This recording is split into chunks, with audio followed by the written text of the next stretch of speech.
ഞാൻ പിതാവിൽ നിന്നും പുറപ്പെട്ട് ലോകത്തിലേക്ക് വന്നു. ഇപ്പോൾ വീണ്ടും ലോകം വിട്ട് പിതാവിൻ്റെ അടുത്തേക്ക് പോകുന്നു.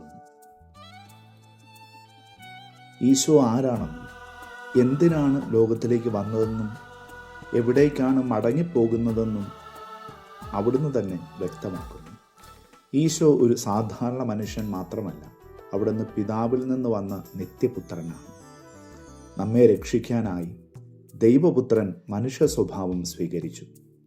അവിടുന്ന് മനുഷ്യരുടെ ഇടയിൽ ജീവിച്ചു, അവരുടെ വേദനകൾ അറിഞ്ഞു, രോഗികളെ സൗഖ്യമാക്കി, പാപികളെ വിളിച്ചു, അവസാനം കുരിശിൽ തൻ്റെ ജീവൻ അർപ്പിച്ചു. ദൈവം മനുഷ്യനെ ദൂരത്തു നിന്ന് രക്ഷിച്ചില്ല, മനുഷ്യൻ്റെ ജീവിതത്തിലേക്ക് തന്നെ പ്രവേശിച്ചാണ് രക്ഷ കൊണ്ടുവന്നത്.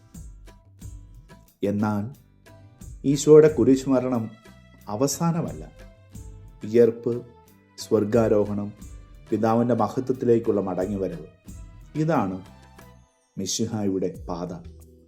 അതുകൊണ്ട് ക്രിസ്തീയ ജീവിതവും ഒരു യാത്രയാണ്. നമ്മുടെ ജീവിതവും വന്ന് മടങ്ങിപ്പോകേണ്ട ഒരു യാത്രയാണ്.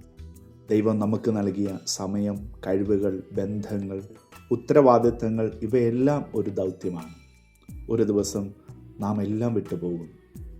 അപ്പോൾ പ്രധാന ചോദ്യം ഞാൻ എത്ര സമ്പാദിച്ചു എന്നതല്ല, ദൈവം ഏൽപ്പിച്ച ദൗത്യം ഞാൻ എത്ര വിശ്വസ്തമായി പൂർത്തിയാക്കി എന്നതാണ്. ആമേൻ.